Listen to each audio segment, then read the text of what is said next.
नमस्कार, स्वागत है एक बार फिर से आपका वैदिक कवि प्रेरणा में। तो अब हम काला बाजारी पार्ट 3 की बात कर रहे हैं। तो पिछले 2 वीडियोज़ में हमने देखा कि किस तरीके से एक मेंढक और उसके पीछे फिर मोर, मोर के पीछे फिर शेर, और इस तरीके से सारा संसार व्याकुल है। सस्साहार विहार साधन विदो सर्वे जनाः व्याकुलाः। फिर अगली वीडियो में हमने देखा कि व्यक्ति के साथ कुछ नहीं जाता, धनानि भूमौ पशवस्य गोष्ठे, सबका सब यही रह जाता है। तो इसलिए बेईमानी, अमृत माया, झूठ की कोई भी आवश्यकता इतनी अधिक नहीं है जीवन जीने के लिए जितना वर्तमान समय में लोगों ने बना रखी है। अब इस तृतीय पार्ट में हम चर्चा करते हैं दरअसल आवश्यकता क्यों पड़ती है लोगों को बेईमानी करने की। तो इसका सबसे बड़ा कारण होता है तृष्णा, लोभ। लोभः पापस्य कारणम। पाप का जो मुख्य कारण है उस मुख्य कारण को लोभ कहा जाता है। लोभः पापस्य कारणम। और दूसरा जो कारण होता है लोभ का वो होता है तृष्णा।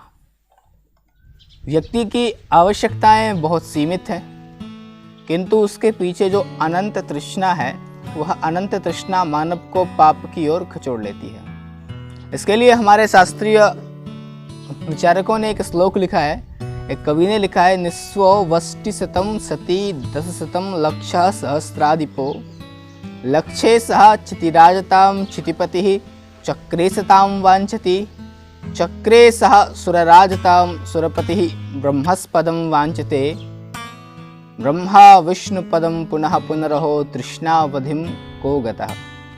तो तृष्णा ऐसी है कि जिस व्यक्ति के पास कुछ भी नहीं रहेगा, 1 रुपये भी नहीं है, वो कामना करेगा कि मेरे पास 100 हो जाए। सती 10 शतम, जब 100 हो जाएंगे तो व्यक्ति 1000, 10 सती यानी कि 10 100 1000 की कामना करेगा। 10 सती लक्षम, यदि कोई 1000पति बन गया तो उसके मन में विचार आता है कि मैं लखपति बन जाऊं, जबकि आवश्यकताएं यहाँ भी पूरी हो रही हैं। 1000पति लखपति होना कोई छोटी मामूली बात नहीं है।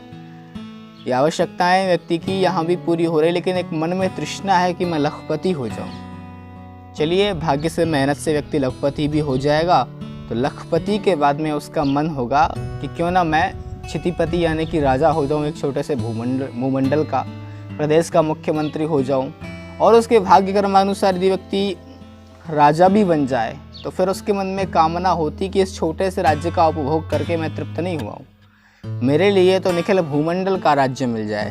चक्रे सतां वाञ्छति। यदि भाग्य से व्यक्ति चक्रपति भी हो गया तब उसके मन में विचार आता है, अरे धरती के उपभोग करने में कोई आनंद विशेष नहीं है, क्यों ना इंद्र बना जाए। यदि व्यक्ति इंद्र भी बन जाए तो सोचता है कि ब्रह्मा ने इस सृष्टि को बनाया है, इंद्र के हिस्से में तो एक छोटा सा स्वर्ग मात्र दे दिया, क्यों ना मैं ब्रह्मा बन जाऊं।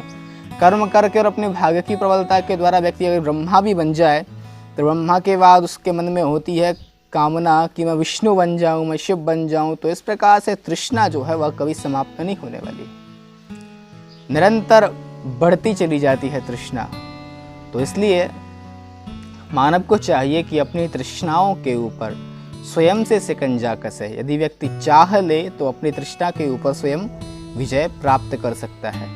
और दूसरी बात यह है कि हमारी आवश्यकताएं जो हैं वह बहुत थोड़ी हैं और बहुत थोड़े में पर्याप्त हो जाती हैं।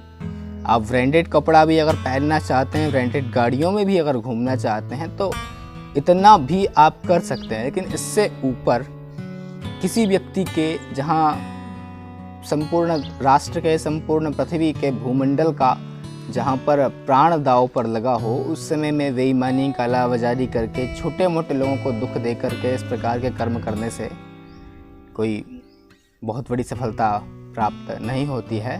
तो इसलिए जो लोग भी कालाबाजारी, अच्छा, इसका प्रभाव बड़े स्तर पे नहीं पड़ता।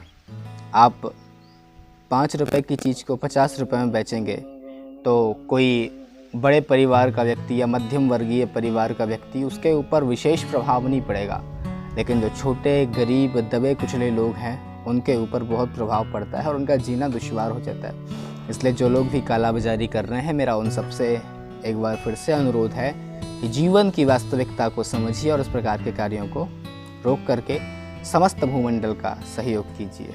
धन्यवाद। राधे राधे।